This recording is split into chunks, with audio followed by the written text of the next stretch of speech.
ज्या नेत्याला लय लागलं ना, बोललेलं ह्या मराठ्यांच्या आमदारांना आणि मंत्र्यांना, त्याच्या नेत्याला बोललेलं तर नेत्याकडे जा तुम्ही सगळेजण आणि त्यांना सांगा ते जी 10% आरक्षण आहे, जी ईशीबीसीचे सवलती होत्या ते ह्या 10% ऍड करा. एक याला 10% आरक्षण ते 50%च्या आत घ्या. 50%च्या आत द्या ओबीसी आरक्षणात. ते 10% आरक्षण तुम्ही म्हणता ना मी ते स्वीकारायचं, त्याला 50%च्या आत घ्या आणि ईशीबीसीच्या ज्या सवलती होत्या त्या लागू करा. तुमच्या नेत्याकडे तुम्ही जे आमदार मंत्री बोलताय ना, जा माझ्या मराठा समाजासाठी, त्यांना सांगा हे आरक्षण 50%च्या आत द्या. 50%च्या वर कशामुळे मागाशी तर झाला ना आता मराठा समाज, मग हे आरक्षण दिलेलं 50%च्या वर का? जा तुमच्या नेत्याकडे, तुम्हाला मान्य करायचं ना मला ते 10%, तुम्ही 50%च्या आत म्हणजे ओबीसी आरक्षणात मराठा समाज घ्या ते 10% आरक्षण, मी ते मान्य करतो, पण सगळ्या सोयऱ्यापासून हटव. म्हणजे 10% आरक्षण कसं घ्यायचं? पुन्हा एकदा सांगतो, ह्यो लय महत्वाचा विषय. जी जात ओबीसी आरक्षणात घालायची ती मागासिद्ध असावं, आणि सरकार जर ठासून सांगतंय मराठा समाज मागासिद्ध आहे, तर मग 27%च्या आत मराठा समाजाला ते 10% आरक्षण घ्या. त्याची कॅप वाढवा. तुम्हाला मोदी साहेबाकडे जायचं, कुंकड जायचं ते तुम्ही ठरवा, पण मी हे कोणासाठी सल्ला आहे माझा माहिती आहे ना, सल्ला बी नाही, सल्ला द्यायचा काय कामाचा नाही, तुम्हाला माहिती म्हणून सांगतो. जे माझ्या विरोधात आता बोलले ना आमदार मंत्री त्यांनी, आणि मराठा समाजाला सुद्धा महत्वाचं सांगतो हे, आता जे माझ्या जातीकडून मी बोललोय आणि जे माझ्या जातीच्या माझ्या विरोधात बोलले ते आमदारांना मंत्र्यांना तुम्ही मराठा बांधवांना सुद्धा सांगा, मराठा समाज आता मागासिद्ध झाला. 10% मागासिद्ध झालेली जात ही ओबीसी आरक्षणात घ्यावं लागतं. तर आता हे माझ्या विरोधात मराठ्यांचे नेते बोलणाऱ्यांनी यांनी देवेंद्र फडणवीसकडे जावं आणि त्यांना सांगावं की बाबा मराठा मागासिद्ध झाला, हे 10% आरक्षण आता ओबीसी आरक्षणात घे, ओबीसी आरक्षणात घे, आणि ईशीबीसीच्या ज्या सगळ्या सवलती होत्या ह्या 10% राहू दे, आणि ईडब्ल्यू सुद्धा रद्द करायचं नाही, म्हणजे केंद्रापर्यंत पोरांना फायदा घेता येईल. तुम्ही म्हणता 10% मान्य कर, मी त्या 10% मान्य करतो, पण ओबीसी आरक्षणापासून सगळ्या सोयऱ्यापासून एकेचा लांब जाऊ शकत नाही. मान्यच करायचं नाही, मी 10% मी करायला तयारी, घ्या ते ओबीसी आरक्षण. मागासिद्ध झालं म्हणून सांगता 50%च्या वर 10% ठोका, पागल समजिता बाई. आणि म्हणतात माझ्या नेते कोण बोललो, काय आमदार आहेत तुम्ही, मराठ्यांचे मंत्री आहेत, स्वतःच्या लेकराचा वाटवा करायला लागला तर मराठ्यांचे तुम्ही स्वतः आहोत. मासे पाण्याच्या बाहेर टाकल्यासारखं करत होते, जस का तुमच्या जातीवर अन्याय केलाय. अरे जाती कोण बोलतोय मराठ्यांच्या, आणि तुम्ही नेते कोण बोलताय? तुमच्या पक्षाला नाव ठेवलं ना, जा तुमच्या पक्षाच्या नेत्याकडे, त्याला म्हणा 10% हे ओबीसी आरक्षणात घे, हे ओबीसी आरक्षणात 27%. मागासिद्ध झाली जात आता घे म्हणा. कुंकड काय बोलतो नुसता, पक्षाला बोलले माझ्या नेत्याला बोलले, अरे पण तुझ्या लेकरासाठी लढतोय, तुझ्या लेकराचं आयुष्याचं कल्याण होणार, आरक्षण मिळालं, तुझ्या आयुष्याचं कल्याण नाही करणार तो पक्षाचा नेता. तुला लय बोलायला लागलं ना तर ते आयुष्याचं कल्याण नाही करणार. मी माझा जीव जाळतो इथं, जीवपणाला लावलाय तुझे लेकरा मोठे व्हावेत म्हणून, तुझ्या लेकराला पिढ्याना पारचं आरक्षण मिळणार आहे. चला तुमचं म्हणणंच आहे ना 10% मी स्वीकारायचं, की ओबीसी आरक्षणात घ्या, मागास समाज सिद्ध झालाय, आणि त्याला ईशीबीसी ज्या 13%च्या सगळ्या सवलती होत्या त्या लागू करा, आणि ईडब्ल्यूएस पण ठेवा, आणि जे पाठीमागे ईशीबीसीतून ईएसबीसीतून आणि सारथीतून निवड झालेले पोर हे सगळे घे. पण हे असं टेक्निकली थोडंसं अडचणीचं वाटतंय ना पाटील, हे कसं होईल? एसएबीसी तुम्ही म्हणताय, ईडब्ल्यूएसचं पण म्हणताय, हे कसं शक्य होईल? 50%च्या वर गेलं तर केंद्राकडे जाईल, केंद्राच्या हातात तो विषय जाईल, केंद्राच्या हातात मागास सिद्ध करणे, आणि मागास सिद्ध केल्यानुसार 10% आरक्षण दिलं ते ओबीसीत जाऊ शकत नाही. म्हणजे तुमची मागणी ते ऐकणार नाहीत आणि त्यांना ते घेता येणार नाही. पटेल टेक्निकली अशी अडचण आहे, तुम्ही म्हणताय ओबीसीत घ्या, एसईबीसी द्या, आणि ईडब्ल्यूएस पण ठेवा, आणि परत कुणबीच्या नोंदी सापडल्यात, असं कसं होईल? तुम्हाला सांगतो मी, ते पुढचं बघू. आज स्वीकारायचं ना, मी स्वीकारायचं तुमचं म्हणणं आहे ना, म्हणून एवढा घाट घातलाय तुम्ही, चौकाशा जेलला टाकणं. 50%च्या आत घ्यायचं असेल ओबीसी आरक्षणात तर मागास सिद्ध असायला लागतं. पुन्हा त्याच्या विषयावर आलो, झाला सिद्ध. आता तुमचं म्हणणं आहे 50%च्या आत 10% बसत नाही, इकडे बडबड करायला कशी जमते? मंत्र्याला आमदाराला धरणं धार्य तो आहे ना, त्याला जाण म्हणत दिल्लीला मोदी साहेबांकडे, वाढव ना कॅप कर ना 102, 103 घटना दुरुस्ती, आणि जर केली तर द्या ना अधिकार. राज्य मागासवर्ग आयोग सांगतो, केंद्रीय मागासवर्ग आयोग सांगतो ना की जी मागास सिद्ध जात झाली तिला ओबीसी आरक्षणात घ्यावं लागतं. आमच्याकडे अहवाल तर द्या.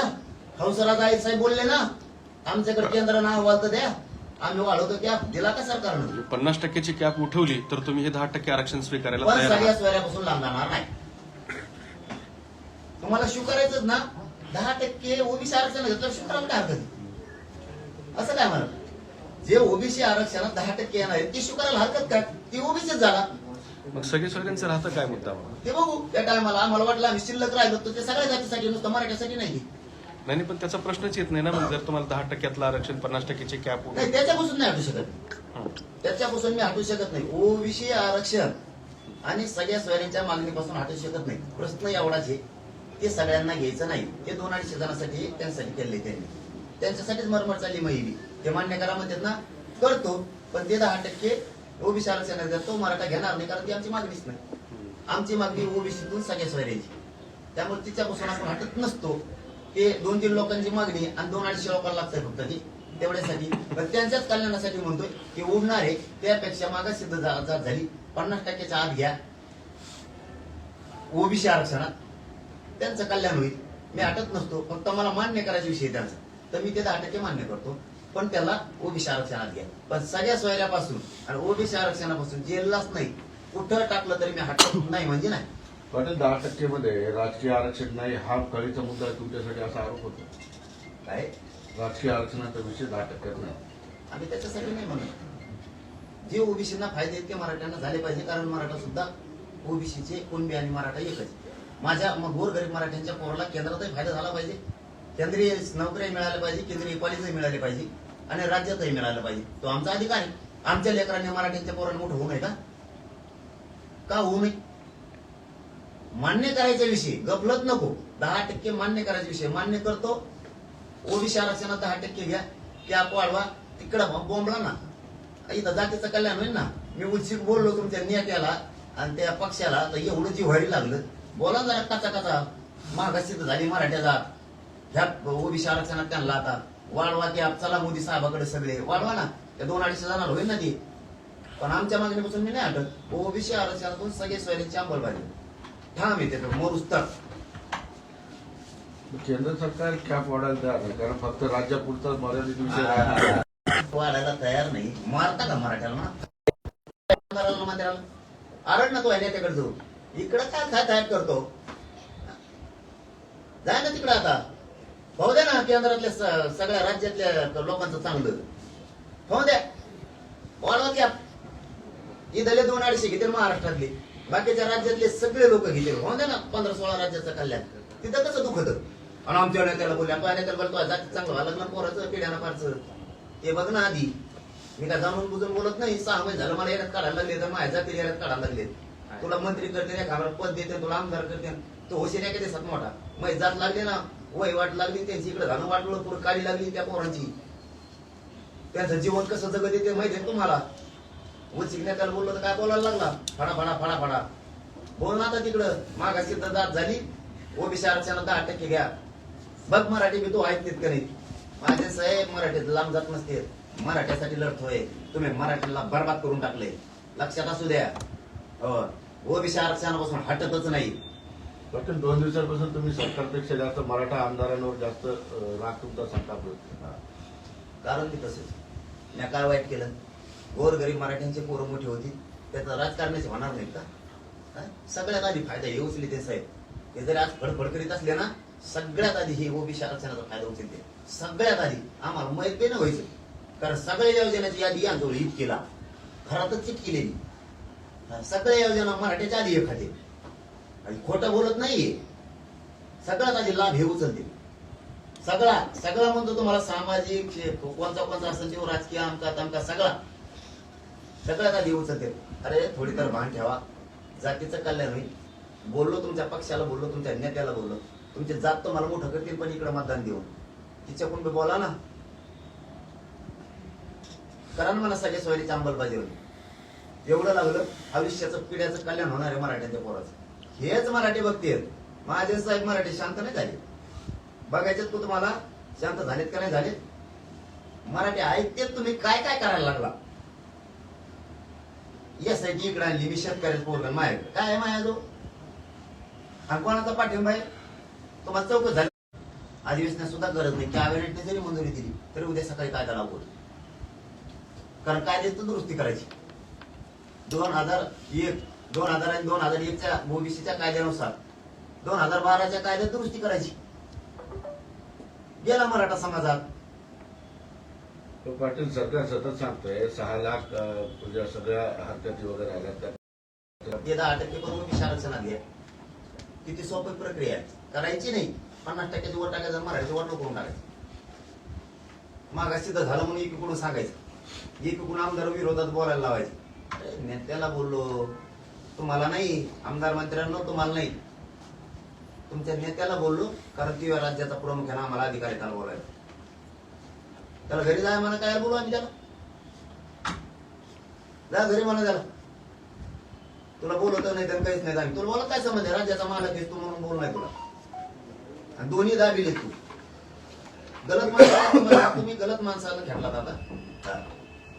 आतच टाकून त्याचं बघूच काय बघतो. माझ्या गोरगरीब जातींसाठी मागणी केली आणि आरक्षण मरायला सुद्धा तयार आहे. पण ओबीसी आरक्षणापासून आणि त्या सगळ्या स्वारीचा मला 1 इंच भेटत नाही. मी मंडप काढतो. अरे इतके खालचे विचार गृहमंत्र्याचे. एवढी खुंडच मराठ्यांविषयी आणि मराठीचे आमदार तिकडून बोलते. अरे तुम्हाला बोलल्यावर मला बोला. तुम्हाला बोललो का? तुमच्या जातीसाठी लढतो, तुमच्या लेकरासाठी लढतोय. मराठ्यांच्या विरोधात बोलायला लागले. काय वाईट मागणी केली मी? मराठ्यांना ओबीसीतून आरक्षण द्या, सगळ्या स्वारीचा अंमलबजावणी. तुमच्या पोराचं कल्याण होणार का त्याच्यात? त्या गोरगरीब मराठीचं वाटोळ करायचं का? मराठीच्या आमदाराला, खासदाराला, मंत्र्याला, खासदार सुद्धा फडफड करायला काही 20-20 वर्ष झालेत मराठ्याच्या जीवावर निवडून येते. लय फडफड लावली का? त्या गोरगरिबांमुळे तुम्हाला हे दिवस येत गाड्या भाड्या येतात. एक 1-2 खासदार तर लय उड्या हाणायला लागले सध्या. ह्या गोरगरिबांमुळे तुम्ही चटणी अन्न पाण्याला लागलेला आहे. आणि आता बोलताय नेत्याच्या बाजूने. सांग ना नेत्याला जाऊन की मराठा मागास झालाय, पण ओबीसी आरक्षणात मराठ्याला घ्या. चला दिल्लीला सगळे मोदी साहेबाकडे हे ते 2-250 लोक आम्हाला नाही पाहिजे. ते फक्त मान्य करायचा विषय मी ते करावं म्हणून तुम्ही. याच्या अगोदरचं काय स्टेटमेंट आहे माहितीये का? मुद्दाम सांगतो पत्रकार परिषदेत. यावेळी देवेंद्र फडणवीस साहेब म्हणते, अहो इतक्या झटपट विधानसभा अध्यक्षांनी लगे मंजुरी पण दिली त्यासाठी. झटपट. आणि लगे खाली टाळ्या वाजून त्या बाकडं ठोकून लगेच सगळ्यांनी एकमत बी दाखवलं. आणि त्याच्यावर देवेंद्र फडणवीस साहेबांनी सांगितलं बी, विधानसभा अध्यक्ष महोदय तुम्ही जी अंमलबजावणी केली, जी मंजुरी दिली त्याची तातडीने अंमलबजावणी होईल. आता थोडं माग जा. मला वाटतं अंदाजे हिवाळी किंवा पावसाळी अधिवेशन मुंबईत सुरू होत. त्यावेळेस जयंत पाटील साहेबांनी आणखीन एका मला वाटतं कुणीतरी मागणी केली होती. मला वाटतं छगन भुजबळांनी तो कुणीतरी SITची स्थापना करा. तर त्यावेळेस याच देवेंद्र फडणवीस साहेबांनी सांगितलं होतं, पोलीस बांधवांचा व्यवस्थित रिपोर्ट आलेला आहे, SIT स्थापन करण्याची आवश्यकता नाही. पण सभागृहाचं जर म्हणणं असलं तर SIT स्थापन करू. पण पोलीस अधिकाऱ्यांचं असं म्हणणं आहे, आम्ही सखोल चौकशी केलेली आणि काही आवश्यकता SITची नाहीये, तसा अहवाल मला प्राप्त झाला. मागच्या अधिवेशनात बोलतो ते मराठी काढायला लागले क्लेपात्याच्या बाहेर. आणि आता एकाएकी मी 10% स्वीकारीना, तू केसेस करायला लागला, सगळे सोयरीची अंमलबजावणी करीना म्हणून मी फळाफळा बोललो. एक शेतकऱ्याचा पोरग आहे बोललो तर एका मिनिटात तो SIT स्थापन केली. स्वतःच्या स्वार्थासाठी मराठ्यांच्या जातीच्या मुंडक्यावर पाय द्यायला निघालास. मला मधीच टाक लाट काय असते कळत. चला भाऊ धन्यवाद. पाटील ते सातत्याने तुमच्यावरती आरोप करतात की तुम्ही एकेरी भाषा वापरता, त्यांना रब बोलता, त्यामुळे ते तुमच्यावरती आरोप टीका करतात. तर त्यानंतरही तुम्ही त्यांच्याबद्दल एकेरी भाषेचाच वापर करत आहात. कोणाला एक फडणवीस असतील, मुख्यमंत्री असतील, नाव जा बोलल्यावरती सगळे सोयरीची अंमलबजावणी देणार आहेत. हा? लगेच बोलणार. रोज आओ जाओ खोटा ठोकून ठेवलाय मोठा. आणि आहो जाओ आहो प्रामाणिक मायबाप म्हणून काम करावं. पुन्हा आज प्रेसच्या माध्यमातून तुम्हाला शब्द देतो. चला तुमचं म्हणणं नसेल, तुम्ही सगळे सोयरीची अंमलबजावणी करा. तुमची आमची दुश्मनी नाही. हेच मराठी तुम्हाला डोक्यावर घेऊन नसते. शब्द हेच मराठी डोक्यावर घेऊन नसते. सगळ्या सोयीची अंमलबजावणी करा. केस मागे घेऊ म्हणले केस माघारी घ्या. हैदराबादचं गॅजेट घेऊ म्हणले ते घ्या. आणि विशेष शिंदे समितीची मुदत वाढवा. मराठी डोक्यात घेऊन नसतील तो. आणि ते नुसतं मराठ्यासाठी नाही, सगळ्या स्वयरा सगळ्या जाती धर्मांसाठी, सगळ्या जाती धर्मातले लोक त्याचा फायदा घेणार आहेत. ज्यांचे ज्यांचे सोयरे त्या आरक्षणात आले नाहीत त्यांच्यासाठी. आणि ते तुम्हीच केले. तुम्ही म्हणले सगळ्या जातीचा फायदा झाला पाहिजे. मी म्हणलं हो झालाच पाहिजे. अंमलबजावणीला काय अडचण आहे. उद्या सकाळपासून आवाजाऊ सुरू. हा आणि आयुष्यभर आवाजाऊ बोलतो. मराठ्याला सांगतो याला रोज आवाजाऊ बोलत जा, म्हणजे माना कापायचे नाही केसाने. आपण काय चूक करतो. काम तसं करा तुम्ही मायवाड, काम तसं करा. तर तुमच्या शिंदे साहेबांनी शब्द दिलेला आहे. शिंदे साहेबांना आमची विनंती, तुम्ही स्वतः अंमलबजावणीचा शब्द दिलेला आहे. मराठ्यांचा विश्वास तुमच्यावरचा आणखीनही ढळलेला नाही. तुम्ही त्याची अंमलबजावणी करा. आणि शिंदे साहेबांकडून मराठ्यांना अपेक्षा आहे तुम्ही अधिसूचनेची 100% अंमलबजावणी करणार. मराठ्यांची नाराजीची लाट अंगावर घेऊ नका ही विनंती. तुमच्या भाषेमुळे आधी छगन भुजबळ यांना त्रास झाला. त्याला काय आता त्रास होतोय त्याला त्यात. आता सुद्धा तुमच्या भाषेवर बरेच टीका टिप्पणी होत आहेत. का नेमकी तुम्ही अशी भाषा वापरता? का तुमचा हा स्वभाव आहे का तुमची बोली भाषा? अरे बाबा त्याच्याकडून अपेक्षितच आहे. मी शेतकऱ्याचा पोरग आहे, मला शुद्ध येत नाही. अशुद्ध बोलले एखादा अनुसार करत मग काय करू. मग चालू आहे दणका जसा आहे तसा. पण कायद्याला धरू नये. फक्त शब्द मराठ्याचे की मराठी भाषेची, पण ते कायद्याला धरून येत. त्यातला कायदा सुरू नसताना तर आंदोलनाची ते चाललं नसतं. हेही सांगतो तुम्हाला, हे कायद्यात धरून येत. फक्त हे आता मी ग्रामीण भागात राहिलेलो तसं आहे. आणि त्याला कशाचा त्रास होतो. ते गटपटाचं नाव काढत त्याला कशाचा त्रास. पण तुम्ही इकडे दोन नेत्यांमध्ये पक्षपात करताय पाटील, एकनाथ शिंदे आणि देवेंद्र फडणवीस. शिंदे साहेबांबद्दल विश्वास आहे, आदर आहे असं म्हणतात. देवेंद्र फडणवीसला मात्र तुम्ही एकेरी भाषेत बोलताय. या दोन नेत्यांबद्दल तुमचं असं वागणं वेगवेगळे का बरं आहे? 6 महिन्यात बोललो का नाही. एक शेतकऱ्याचं पोरग गोरगरिबासाठी लढतंय. एका अधिवेशनात मानता यासाठीची गरज नाही. आणि दुसऱ्या अधिवेशनात खुन्नस मराठ्यांविषयी काढायची. मी काटा आहे मराठ्यांचा त्यांच्या मधला काढायचा. याला जेलमध्ये टाकायचं, याला सडायला लावायचं. नसता 10% मान्य करा. ही भूमिका बरी आहे का? मान्य न्यायालय सांगतं रास्ता रोको करायला तुम्हाला अधिकार आहे, पण शांततेत करा. आणि तुम्हाला आंदोलन करण्याचा अधिकार आहे. तसा निकाल आहे. तरी दुसऱ्या दिवशी सकाळी गुन्हे दाखल होते राज्यभर पोरांवरती. आम्हाला मान्य न्यायालयाने 13 मार्च तारीख दिली. यांनी ऍडव्होकेट जनरल सराफ साहेब उभा करून गृह मंत्रालयानं ताबडतोब विधी व न्याय विभागानं मंत्रालयानं रात्रोत्तर उभा करून तारीख 23 घेतली फेब्रुवारी. का बरं? याला नेतृत्व म्हणतात का? याला मायबाप म्हणतात का?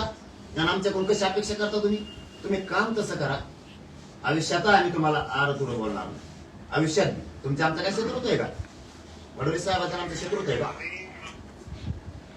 तुम्ही काम तसं करा.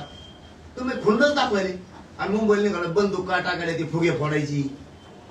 आता गाडी येणारा जवळ आहे. आणि मी काय ध्यानातच आहे का? मी जातीसाठी उभं आयुष्य अर्पण केलंय. माझ्या कुटुंबासाठी सुद्धा वेळ दिला नाही. सगळं कुटुंबाची राखरांगोळी केली.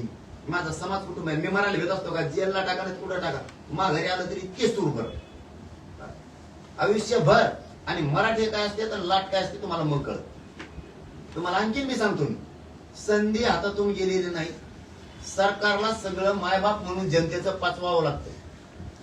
एवढं मोठे पण अंगात लागतं. आणि ते दाखवा. सगळ्या सोयरीची अंमलबजावणी करा. हेच मराठी तुम्हाला डोक्यात घेऊन नसतं. धन्यवाद. एक प्रश्न आहे आता नाना पटोलेंनी भाजपचं टार्गेट मुख्यमंत्री शिंदे आहे. वेळाने फक्त निमित्त भाजपाचे टार्गेट मात्र मुख्यमंत्री शिंदे, काँग्रेस प्रदेशाध्यक्ष नाना पटोले. नाही, राजकारणावर नाही बोलणार मी. फायदा उचलणारातला पोरगा नाही. मला काँग्रेस मधला बोलला तरी मी विजय वडेट्टीवार साहेब बोलले होते, मी नाही सोडत. काँग्रेस बोललं मी सोडत नाही. राष्ट्रवादी बोललो सोडत नाही. शिवसेना बोललो आरक्षणाच्या विरोधात म्हणतो. शिवसेना असो, दुसरी शिवसेना असो, शिंदे साहेब सुद्धा बोलले. भाजप नाही. मराठा आरक्षण आणि माझ्या मराठ्याविषयी बोललं मला समजा. हे माझा पहिल्यापासूनचा प्रामाणिकपणा आहे, समाजावरचा निष्ठा. मला समाजाबद्दल आणि छत्रपतीबद्दल बोललं की सहनच नाही. मग मला फासावर जायची वेळ आली तरी चाल. तुम्ही माझ्या समाजाविषयी बोला. तुम्ही समाज म्हणून समाजाच्या पाठीशी उभा राहा. समाजाचं चुकत असलं तर कानाला बंदा. समाज मागणी करतोय, त्या लेकरांचं वाटोळ व्हायला लागलं. ते ओबीसी आणि कुणबी आणि मराठा एकच आहे. केंद्रापासून राज्यापर्यंत मराठ्याच्या पोराला आरक्षण मिळून कल्याण होणार आहे आणि तुम्ही नेत्या कोण बोलताय. त्याच्यामुळं पटोले साहेब काय म्हणले ते राजकीय बद्दल मी नाही बोलणार, उगाच आमच्या कोण बोलले म्हणून त्यांना जोडणार यातला मी नाही.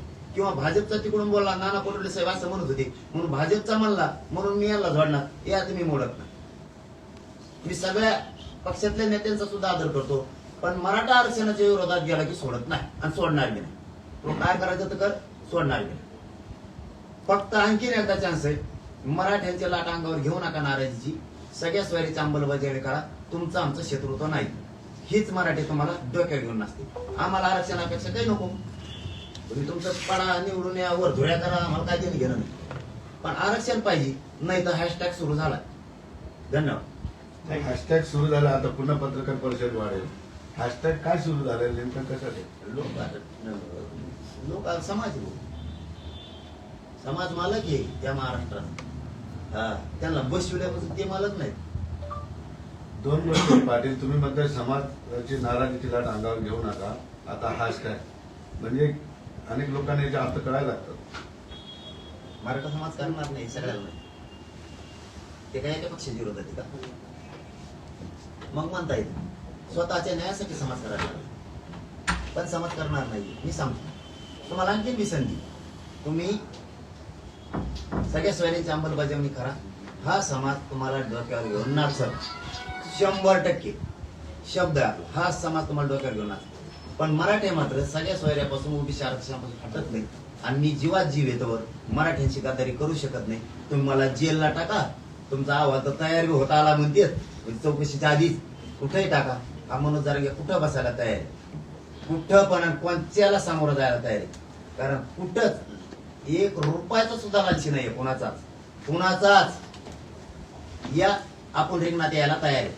धन्यवाद. दादा, पण सुरुवातीच्या काळात जे विरोधी पक्ष ठामपणे तुमच्या बाजूने उभे होते, तुमच्या बद्दल भूमिका मांडत होते, ते मात्र आता कुठंच ठामपणे सोबत उभं करणं पद्धत नाही. आता ते असतील नसतील त्यापेक्षा मी काय बघितलं नाही, पण माझा समाज ठाम आहे. आजही मला सिद्ध झालेले, उद्याही होणार आहे. यांना नुसतं मला अटक करू द्या. ज्या जेलमध्ये असेल किंवा ज्या रस्त्यानं जाणार त्या रस्त्यावरती करोडो लोक तुम्हाला दिसणारे यांना त्या विषयांच्या पायाखाली जे मी सरकार आहे. आता मात्र भयानक आहे, कारण मी दोषी नाही. मी गोरगरीब मराठ्यांसाठी लढतोय. आयुष्य मी पणाला लावलंय माझं, आणि माझ्या जातीला मिळालंय सुद्धा. खूप पोरांचं कल्याण झाले, गावाचे गाव आरक्षणातले निघले, त्यामुळे गावाच्या गावात लोकांचं कल्याण झाले. त्यामुळे ते गाव तो 1.5 करोड लोकांना आतापर्यंत जवळपास आरक्षण मिळालं असं त्या माध्यमातून 57 लाख नोंदीच्या माध्यमातून ते लोकांच्या लेकरांचं आयुष्याचं कल्याण झाले. राहिलेल्या मराठ्यांना आरक्षण मागतो.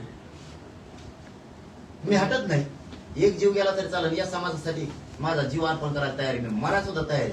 पण समाजाच्या पदरात आणि लेकरावर डोक्यावर मराठ्यांच्या गुलाल टाकल्याशिवाय मी हटतच नाही. सत्ता तो हातात आहे ना, बनव तुला तसले अहवाल बनवायचे तसले बने, तुला जशी यंत्रणा वापरायची तशी वापर. मी हटतच नाही, तर काही झालं तर नाही हटत. पण हे फिक्स झालंय का तुम्हाला अटक करायचं? करू शकते, सत्ता आहे भाऊ. ते एका रात्रीत कुणाला कुंकड उचलून येते. उदाहरण दिलं उद्योग लगेच मी भांबेरीत मग हे लोक पाठवतो उचलून नेले. काय कारण न्यायचं? परत म्हणतात आवाज जावा बोला, त्याला काय बोला तुला आवाज जावं? काय केलं त्या लोकांनी? त्यांचा काय गुन्हा आहे? खून केला, जाळपोळ झाली, तिथं कापा कापे झाल्या, संचारबंदी लावली. आज 4था दिवस आहे, इतक्या दिवस संचारबंदी लावता येते का? आम्हाला काय ते कळत नाहीत का? घ्यायचे का अधिकारी ते रिंगणात आम्ही मग मान्य न्यायालयाच्या माध्यमातून? पण आम्हाला वाटलं नाही करायचं. एक तर नोकऱ्या भेटत नाही, इतकी अक्कल आम्हाला आहे. काय ते आम्हाला बी करतात ना, संचारबंदी का लावावं लागतं. पण याचा अर्थ तुम्हाला अटक करतीलच असा विषय होतो पाटील. मग त्या पोरांचा काही अर्थ नव्हतं, घरी झोपली होती. त्याने काय केलं? त्यांचा वेगळा मुद्दा आहे, तुमचा वेगळा मुद्दा आहे. नाही, अजिबात नाही. शिवण ते एकच आहे, असंच करू शकतो ते. राज्य उचलून नाही. बरं नेऊन शिल्लोडला काय केलं? राज्य उचललं, जालन्याला नेलं, जालन्यावरून पैठणला आणलं. बघा आता हे आणलं, जालन्यावरून पैठणला नेलं, पैठणून बिडकीला आणलं, बिडकीहून संभाजीनगरला, संभाजीनगरहून कन्नडला, कन्नडहून भोकरदनला, भोकरदनहून पुन्हा संभाजीनगर, पुन्हा संभाजीनगरहून शिल्लोड. ही काय पद्धती? हे कोणते आरोपी पळी नाही? आरोपी आहेत का ते? बरं आहेत तर हे कोणते नाही? तिथं पोलीस स्टेशन नाहीत का जालन्याला? आणि ह्या आदली ओलांडल्या कसं काय तुम्ही? कोणाचीच ऑर्डर नसताना? मान्य न्यायालयाची ऑर्डर होती का त्यांच्याबद्दल? की यांना ह्या पोलीस स्टेशनला चौकशाला न्या. इतक्या पोलीस हद्दीत यांची गुन्हेगारी वृत्ती आहे. तपास नाही करायला नेते का तिकडं देवेंद्र फडणवीसनी? काय अधिकारात नेले जिल्हा बदलून? आमच्या पोलीस स्टेशनच्या हद्दी बदलून का नेले? ही कोणची पावर आहे? ही कोणची पावर आहे? मराठी येडे नाही आता, मराठी पुरे शिकले. ही कोणची पावर आहे? अचानक वापरता येते ही कोणची पावर आहे? तुमच्या हद्दीपुरतं ठीक आहे, तुमच्या जिल्ह्यापुरतं ठीक आहे. तुम्ही 3 जिल्हे बदलून नेता. ते माणसं आरोपी बी नाहीये, न्यायालयाने चौकशीचे त्यांना ऑर्डर बी केलेलं नाही. त्यांच्याकडून काही जप्तीचे आदेश आहेत का? त्यांच्याकडून काही रिकव्हर करायचे का तुम्हाला? त्यांच्यावर 120 बल लागू केलाय का? कोणत्या कटात कसले कशात घडलेत ते? आम्हाला आकले नाहीत का? आम्हाला कळत नाही का? पण आम्हाला नाही जायचं तरी पण तुमच्या खिलाफ. नोकरीचा प्रश्न असतो, नोकऱ्या मिळत नाहीत आजकाल. कुठे नेऊन बसेल? तसं मला टाकणार. झाली चौकशी, गाठला याच्यात, दिला टाकून. मग कळत थांब. तुम्ही दवाखान्यात 5 ते 7 वेळेस एवढा पोलीस बंदोबस्त नव्हता येता, यावेळेस तुम्हाला एवढा बंदोबस्त लावण्यात आला. त्याचे काही वेगळे कारण असतात, ज्यात माहित नाही त्यात मी बोलत. ज्यात मला माहितच नाही ते का लावले. ते संरक्षणाच्या दृष्टिकोनातून लावले असतील किंवा त्यांना काही माहिती आली असेल पोलीस बांधवांना, ते देवेंद्र फडणवीस कोण तिकडे लोक पाठवून गोळ्या घालीन म्हणून. कारण पोलीस बांधवांची जबाबदारी जनतेचं रक्षण करणे, ते करत असतील. तुम्ही अचानक सागर जाऊन म्हणून असेल नाही, अचानक जात नाही. मी गद्दार नाहीये. पाटील खंडे खुपसून समोरच्याला फसवत. माझं कोणचंही काम तुम्ही 6 महिन्यात पत्रकार बंधूंनी बघितलंय जाहीर. आणि पुन्हा मी तेच सांगतो, देवेंद्र फडणवीस माझे शत्रू नाहीये, अजिबात नाही, अजिबात नाही. फक्त त्यांनी सगळे सोयरीची अंमलबजावणी द्यावी आणि ते सरकार आहे. सरकारला भांडल्याशिवाय आम्हाला मिळत नाही. ते त्या पदावर नसतं, आम्ही कशाला बोलू त्यांना? भाजपतर्फे पोलीस आयुक्तांना त्या दिवशी अचानकच निघाले होते. जरांगे पाटलांवर कायदेशीर कारवाई करून त्यांना अटक करावी अशी मागणी करण्यात पण त्या दिवशी अचानकच निघालेले होते ना तुम्ही. तुम्ही कुठं सांगितलं होतं? अचानक कुठले तुम्ही निघाले? कुठं? अंतर्वाद सागर मग मी एकटाच चाललो होतो ना, मला एकट्याला अधिकार आहे ना. पण अचानक निघाले. अरे अचानक निघालो, पण मी एकटाच निघालो ना. आता म्हणले तुम्ही अचानक निघत नाही. अरे बाबा अचानक, अरे आता निघत नाही पण सांगून निघलो तिथं मग मीडिया समोर. तुमचे प्रश्न जरा 2-3 दिवस वेगळेच यायला लागले. मी भूतकाळात पडायला लागलो. उत्तर देते भूतकाळातच पडतो मी. मग कसं काय, असं कसं काय? मग चांगले ते चांगले वाटतात का? हो ना. अरे आड होण्या विचारिता ते प्रश्न मला लगेच विचार करायला लावते. मी आता अचानक नाही जाणार म्हणजे तिथं सांगून गेलो ना, पण अचानक निघालो तरी तुमच्या समोर हे सांगायचंय मला. तो पर्याय आणखी खुला आहे का? कोणता? नाही जाहीरच सांगतो ना, पण फसवीत नाही ना. मग तिथं पोलीस बांधव होते, मीडिया बांधव होता, सगळे होते ना. आणि जाहीर समाजाची बैठक होती, असं नाही ना जाणार. ओके. चलो धन्यवाद. भाजप पोलीस आयुक्तांना निवेदन देणार आहे, तुमची कायदेशीर कारवाई करून तुमच्यावर अटक करण्यात यावी अशी मागणी करणार. आता तुमचा बस करायला ना मला बंधू. तुम्ही कशाला लोड घेता म्हणून भाऊ? मला कळायला ना. मराठी बी करणार आहेत त्यांच्यावर. पण आम्ही बघतोय काय काय करते ते. अख्ख्या राज्यातून त्यांनी 6 महिने फसवणूक कशी केली आणि कोणत्या मंत्र्यांनी केली, कोणते सचिव आले होते, कोणते अधिकारी आले होते, सगळ्यावर गुन्हे दाखल होणार. आणि अख्ख्या राज्यातून फक्त कोणीच आणखीन कागद मराठ्यांनी बाहेर काढलेला नाही. 5-7 दिवस शांत चित्ताने बघतायत.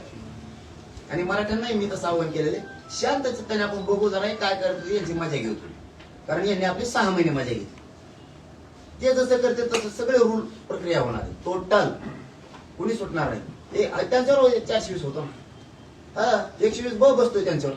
सामूहिक सगळेजण मिळून आमच्यावर कट रचून आमची फसवणूक केली. कसं काय 120 ब बसत नाही बघतोच ना आम्ही. त्याला बी 10 वर्षाची शिक्षा आहे. त्याला काय चलून द्या कवर. ओके. धन्यवाद. चलो.